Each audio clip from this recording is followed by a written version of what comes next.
Hello hello guys, आज हम पढ़ेंगे चैप्टर 1 ग्रोथ एंड डेवलपमेंट के बारे में, जो कि आपके साइकोलॉजी जो है वो पीएस टीटी सीटेट जितने भी आप एग्ज़ाम देते हो उसका सबसे पहला चैप्टर होता है ग्रोथ एंड डेवलपमेंट का।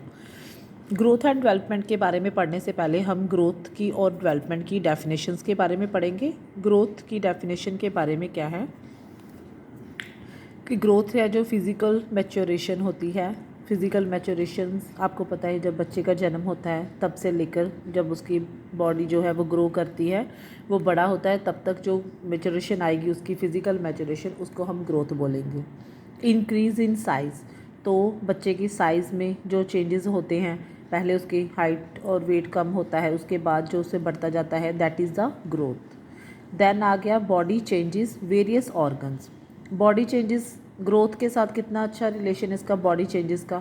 ऊपर हमने पढ़ा है इंक्रीज इन साइज, वेट, जितना भी बॉडी में चेंजेस आएंगे और ऑर्गन्स में चेंजेस आएंगे, बॉडी के ऑर्गन्स के अंदर जो चेंजेस आएंगे वो सब किसकी वजह से है? ग्रोथ की वजह से।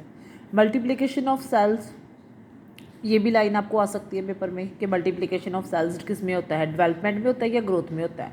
तो सेल्स से क्या बनता है हमारा? टिश्यू। टिश्यू से हमारे ऑर्गन बनते हैं, ठीक है। तो फिर मल्टीप्लिकेशन ऑफ सेल्स किस में आ जाएगा? ग्रोथ में।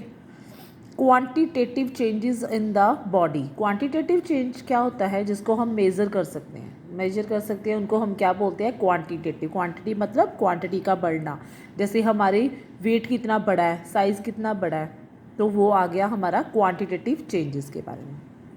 अब हमारे ग्रोथ में कौन इंडिकेटर करता है? हमने पढ़ाई है हाइट में बोन्स, वेट, साइज और डेंटेशन। हाइट कितनी बड़ी है हमारी? बोन्स, पहले हमारी जब बर्थ होता था बोन्स की कितनी होती है, उसके बाद फिर बोन्स हमारी ज़्यादा हो जाती है, बढ़ जाती है। वेट हमारा कितना होता है, साइज़ हमारे में जो चेंजेस आते हैं। डेंटेशन जो हमारे टीथ्स के बारे में, सबसे पहले जो बेबी होता है उसके टीथ नहीं होते हैं, देन उसके बाद जो उसके दूध वाले दांत आते हैं, फिर उसके बाद वो निकल कर उसके फिक्स जो टीथ आ जाते हैं, that is the dentition. Pattern is similar for the all peoples, जो ग्रोथ का पैटर्न होता है वो सब में एक जैसा ही होता है। ऑलमोस्ट देखो तो सबका एक जैसा होता है। पहले बच्चे का हेड से फुट तक जो होता है ग्रोथ होती है, ठीक है।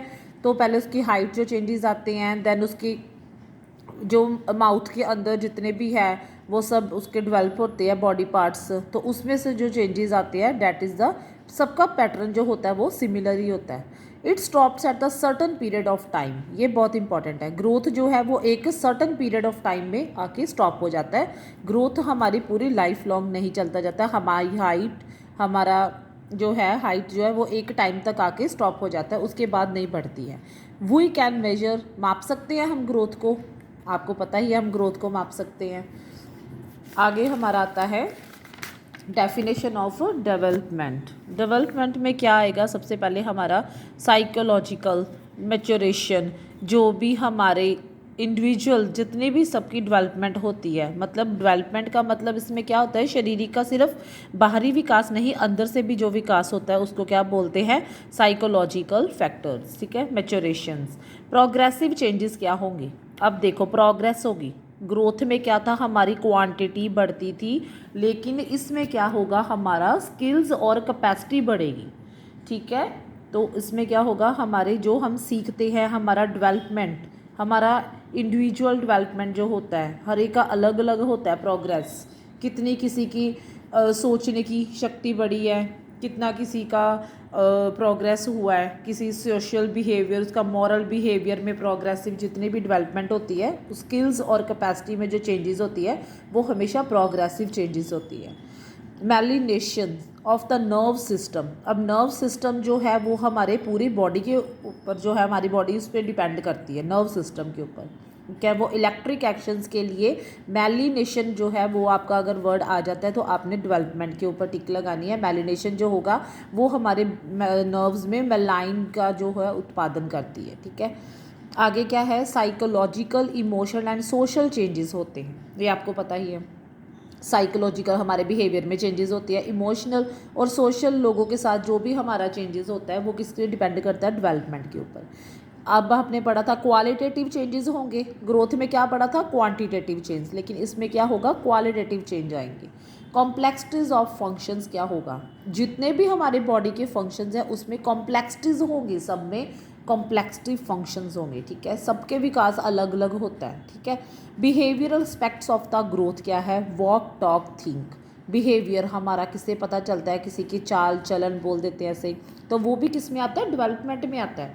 हमारी चाल, हमारी बातें करने का तरीका, हमारा सोचने का ढंग, that is the behaviour aspect of the growth. It never ends. अब डेवलपमेंट जो है उसका कभी भी एंड नहीं होता है, वो क्या चलता है, हमारे गर्भ से कब्र तक चलता है। वॉर्म टू टॉम्स क्या बोल देते हैं, गर्भ से कब्र तक चलता है।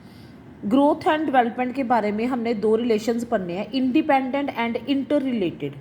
इंडिपेंडेंट क्या चीज़ है, अपने आप में ही, अपने आप में, ठीक है, इंडिपेंडेंट। डिपेंडेंट क्या होता है कि ये ग्रोथ और डेवलपमेंट जो है वो अपने आप एक साथ चलते रहते हैं, एक दूसरे में मतलब इंटर रिलेटेड भी होते हैं और इंडिपेंडेंट भी होते हैं। अपने आप में उनका प्रोसेस चलता है और एक दूसरे के साथ भी मिलकर चलती हैं।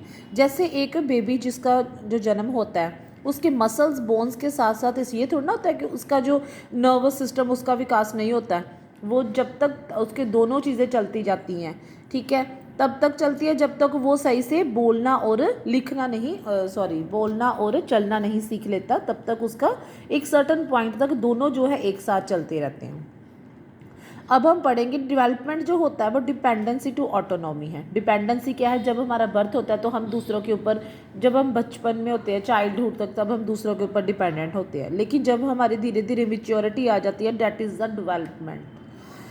नो, अब डेवलपमेंट में जो चेंजेस होंगे वो एक जैसे नहीं होते, वो हमेशा डिफरेंट एस्पेक्ट्स के साथ चेंजेस आते हैं, नॉट रैंडम चेंजेस। डेवलपमेंट में जो चेंजेस होंगे, आपके बिहेवियर में जो चेंजेस होगा, ये थोड़ा होता है जैसे हमारे ग्रोथ में चेंजेस होते हैं, पहले हम इतना, हमारी ये बढ़ेगी, पहले यहाँ इतना विकास होगा, नो, ऐसा नहीं होता। डेवलपमेंट जो होता है वो हमारे सबका अलग अलग होता है, डिफरेंट होता है और डिफरेंट एस्पेक्ट्स से चेंज होते हैं, उसमें रैंडम चेंजेस नहीं होते। नेक्स्ट जो आ जाएगा हमारा टाइप्स ऑफ डेवलपमेंट, इसमें टोटल 6 टाइप्स हैं। टाइप्स ऑफ डेवलपमेंट में हमारे टोटल 6 टाइप्स आएंगे। 6 में physical, cognitive, emotional, moral, language, social. Physical changes में आगे हम पढ़ेंगे 2 तरह की चेंजेस होती हैं, gross development and fine motor development. Gross development, gross मतलब जिसको हम पूरा लेके चलते हैं, पूरे का होता है ना, ग्रॉस मतलब पूरा, पूरी इनकम, ग्रॉस इनकम, तो पूरे का मतलब हमें हमारी पूरी बॉडी आ जाती है, उसमें बड़ी मसल्स आती हैं, ठीक है, और फाइन, छोटे छोटे फाइन फाइन पार्ट्स बोल देते हैं। तो फाइन मोटर स्किल्स में क्या आएगा, सूक्ष्म स्किल्स आएंगी, ठीक है, हैंड मूवमेंट्स आएंगी, जैसे पूरी आर्म की मूवमेंट हो गई तो वो हो गया हमारा ग्रॉस डेवलपमेंट। अगर हम फिंगर मूवमेंट्स, ये हमारी फिंगर्स ऐसे ऐसे मूव करती हैं, तो उसमें क्या आ जाएगा, राइटिंग पे होता है, ठीक है, तो वो होगा फाइन मोटर डेवलपमेंट। अगर हमारा क्वेश्चन आ जाए कि अगर आप राइटिंग कर रहे हो तो आपकी कौन सी डेवलपमेंट हो रही है, तो हम क्या आंसर लगाएंगे, फाइन मोटर डेवलपमेंट हो रही है इसमें, ठीक है। कोग्निटिव डेवलपमेंट के बारे में पढ़ें तो कोग्निटिव थ्योरी भी है, वो भी हम बाद में पढ़ेंगे। कोग्निटिव का मीनिंग क्या होता है, ज्ञान से, कॉग्निशन डेवलपमेंट, संज्ञानात्मक डेवलपमेंट, इसको हिंदी में बोलते हैं संज्ञानात्मक। कॉग्निटिव जहाँ पर भी वर्ड आ जाएगा वहाँ पर हमारा थिंकिंग और ब्रेन आना ऑब्वियसली है। रीजनिंग, अब हम सोचते हैं तो इसमें रीजनिंग आएगी, रीजनिंग स्किल। क्वेश्चन आएगा कि अगर आप रीजनिंग के क्वेश्चन सॉल्व कर रहे हो तो इसमें आपकी कौन सी डेवलपमेंट है, that is a cognitive development. Then आपका थर्ड आ जाता है सोशल डेवलपमेंट। हमने इसको 3 में, वैसे तो 6 थे ये, लेकिन हमने 3 इसलिए लिखे हैं क्योंकि इसी में सोशल में ही हमारा इमोशनल और मॉरल भी आ जाता है। सोशल डेवलपमेंट में हमारी इमोशनल भी आएगा, और देखो हमारा लोगों के साथ क्या इमोशंस है, कैसे रिलेशंस बनते हैं, और मॉरल डेवलपमेंट हम लोगों के साथ कैसे बिहेव करते हैं, that is the moral development, ये इसमें आ जाएगा। अब हम पढ़ेंगे stages of the child development के बारे में। चाइल्ड डेवलपमेंट की मेन 4 स्टेजेस बहुत इंपॉर्टेंट है। प्री नेटल स्टेज, इसमें 40 वीक्स होगा, 180 डेज भी बोलते हैं इसको क्या बोलते हैं, 180 डेज। आगे क्या है, इन्फेंसी, जो 2 साल तक के बच्चे की होती है, infancy stage. Then childhood, childhood में आगे 2 पार्ट्स है, early childhood and later childhood. Early childhood 2 से 6, देखो 12 का आप हाफ कर दो, मतलब 2 से 12, इसमें 2 to 6 और 7 to 11, ठीक है। एडोलसेंस स्टेज 12 to 19, इसको एडल्ट भी बोल देते हैं, ठीक है। तो इसके बारे में पहले हम पढ़ेंगे। प्री नेटल स्टेज में 2 मेन आती हैं। एक तो है स्फेलोकैडुअल और दूसरा है प्रॉक्सिमोडिस्टल। ठीक है, स्फॉलो में क्या आएगा आपको याद रखना है, हेड टू फुट। जो बच्चे का विकास होता है वो सिर जो है वो आप देखो, जब बच्चा होता है तो सिर से उसका विकास शुरू होता है, वो कहाँ तक चलता है, उसके फुट तक। तो उसको क्या बोल देंगे, स्फेलोकैडुअल। स्फेलो का मीनिंग ही ये होता है जो ब्रेन, सर, दिमाग, हमारा कपाल, इसको बोल देते हैं। ठीक है, आगे आ गया प्रॉक्सी। प्रॉक्सी क्या हो गया, स्पाइनल कॉर्ड टू आर्म्स। ठीक है, मिडल टू पेरिफेरी, मिडल अंदर से बाहर की तरफ विकास होना, डैट इज़ अ प्रॉक्सिमोटिस। देन आगे हमारा है इन्फेंसी। इन्फेंसी स्टेज को हम क्या बोलते हैं, इसको एक तो बैबलिंग, एक सेंसेस से बच्चा काम करता है, इसमें बैबलिंग होता है। ठीक है, बुदबुदाना बोलते हैं जिसको। फास्ट रैपिड ग्रोथ होती है इसको। सबसे इंपॉर्टेंट चीज़ है किसमें फास्ट रैपिड ग्रोथ होती है, हमारी इन्फेंसी में। देन इसको टॉय एज भी बोल देते हैं। आगे था हमारा चाइल्डहुड। चाइल्डहुड में अर्ली चाइल्डहुड, जिसको हम प्री स्कूल एज भी बोलेंगे, जो हमारे बच्चा स्टार्टिंग स्कूल एज करता है, और लेटर चाइल्डहुड को हम स्कूल एज बोलेंगे। ठीक है, इसमें हमारा एक तो छोटे छोटे से उनके गैंग भी बनते हैं, लेकिन गैंग इसमें आएगा आपका मेन गैंग एज यही है। लेकिन इसमें क्या होता है, वो बच्चा एक तो इसका प्री स्कूलिंग होगा, और एक क्या होगा, इसकी स्टार्टिंग होगी लैंग्वेज डेवलपमेंट की। बच्चा 2 साल से बोलना शुरू कर देता है अच्छे से, छोटे छोटे वर्ड्स इसको बोलने आ जाते हैं, तो उसकी स्टार्टिंग लैंग्वेज डेवलपमेंट जो होगी वो हम किसको बोलेंगे, अर्ली चाइल्डहुड को। प्री गैंग एज भी बोल देंगे, उसके छोटे छोटे फ्रेंड्स बनने शुरू हो जाते हैं, गैंग्स बनने शुरू हो जाते हैं फ्रेंड्स के। लेटर चाइल्डहुड में क्या आएगा आपका, गैंग एज आएगा, स्कूल एज आएगा, लॉजिक थिंकिंग की स्टार्टिंग इसको बोलेंगे, और ट्रबलसम एज और लॉन्ग लास्टिंग रिलेशंस भी बोलेंगे। किसको बोलेंगे हम, एडोलसेंस को, सॉरी लेटर चाइल्डहुड को। लेटर चाइल्डहुड में हमारी क्या बनेगी, लॉन्ग लास्टिंग। आपको पता है 7 से 11 साल तक जब आप थे तो आपके लॉन्ग रिलेशन फ्रेंड्स आपको अभी भी याद होंगे, कुछ फ्रेंड्स जो आपके 7 से 11 एज तक के थे। नेक्स्ट है आपकी एडोलसेंस, वो 12 से 19 साल तक की होगी। उसमें एडल्ट, और इसको हम एडल्ट भी बोल देते हैं, बच्चा एडल्ट हो जाता है। और आइडेंटिटी क्राइसिस इसलिए होते हैं क्योंकि वो अपनी आइडेंटिटी बनाना शुरू कर देता है, इसमें उसकी थोड़ी अलग से आइडेंटिटी वो अपना शो करता है। एडोलसेंस में सबसे इंपॉर्टेंट आएगा हमारा स्टेनले हॉल का, उसकी बुक है एडोलसेंस।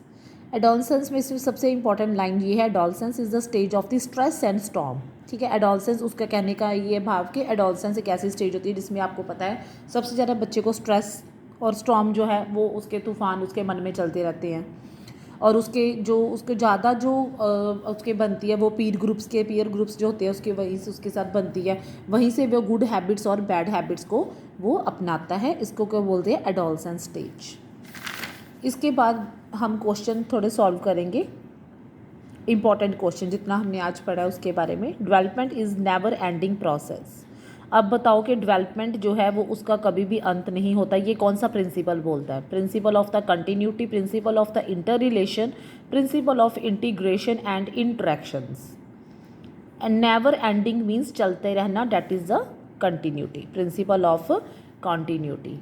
आगे क्या है, scaffolding process, principle of the child development. Scaffolding के बारे में आपने पढ़ा है। Development is from head to mouth, from foot to head, from middle to periphery. इसमें कौन सा आएगा आपका, स्कैफोल्डिंग का मैंने बताया था, हेड, सर, तो इससे हमारा ये आ जाएगा। Heredity is considered as a social structure. Heredity जो है, हेरेडिटी क्या होती है, हमारे उस पर डिपेंड करती है, जो हमें जीन से मिलती है, डैट इज़ अ हेरेडिटी, और ये हमारे डिपेंड करती है इन्वायरमेंट के ऊपर, सोशल के ऊपर। तो ये आपने याद रखना है कि जब हम हेरेडिटी के बारे में सोशल की बात करेंगे तो सोशल क्या है, वो एक सोशल क्या है, एक स्थिर, स्टैटिक। तो इसमें क्या आ जाएगा, हमारा स्टैटिक आएगा, क्योंकि जो हमारा हमें सोशली हेरेडिटी मिलती है वो हमेशा स्थिर होती है।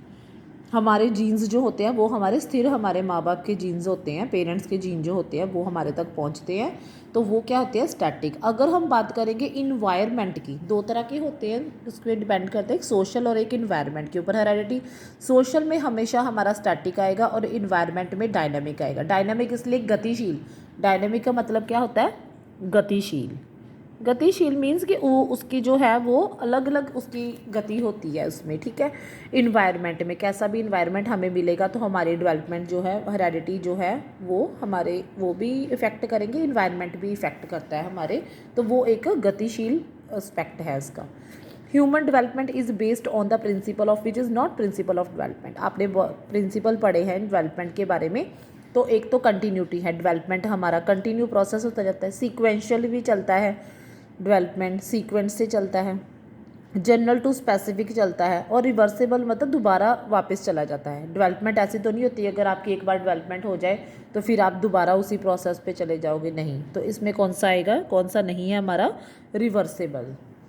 Human development is a product of joint the contribution of the both. ये तो आपने पढ़ा है कि ह्यूमन डेवलपमेंट जो है वो किसका प्रोडक्ट है, पेरेंट और टीचर का, साइकोलॉजिकल एंड कल्चर फैक्टर्स का, या फिर थर्ड है आपका हेरेडिटी एंड इन्वायरमेंट का। तो पता है आपको हेरेडिटी और इन्वायरमेंट आएगा इसमें आंसर।